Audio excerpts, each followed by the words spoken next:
Barnier says it's off-the-peg deal for Britain. Bespoke pact can only come later.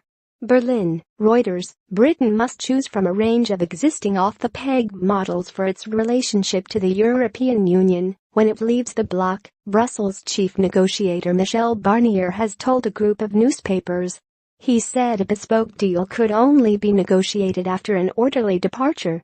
Barnier, who is leading the EU's negotiations with Britain after last year's Brexit vote, told Handelsblatt that while it was in both sides' interest to maintain a close relationship, the range of possible relationships was limited.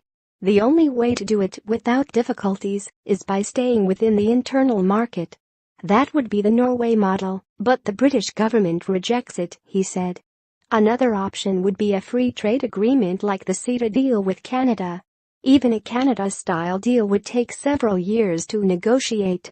Asked if there would be a specific British model after the country left on March 30, 2019, Barnier said, "No. European leaders decided this weekend that Britain had not made enough progress on exit negotiations to begin work on devising a future relationship, leading to concern in Europe and the world that Britain could crash out of the bloc in disorderly fashion, with serious economic and political consequences.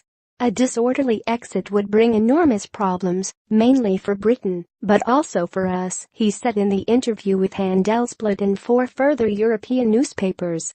That would affect everything from food supply to healthcare. He added, Britain would leave the single air traffic space, losing takeoff and landing rights. It would no longer be a member of the Euratom Treaty and could no longer import nuclear material from the EU for hospitals and power stations.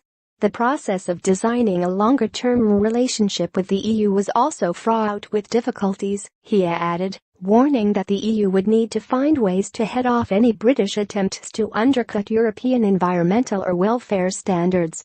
"We will have to arrange future cooperation on defense and security policy in a separate treaty," he said.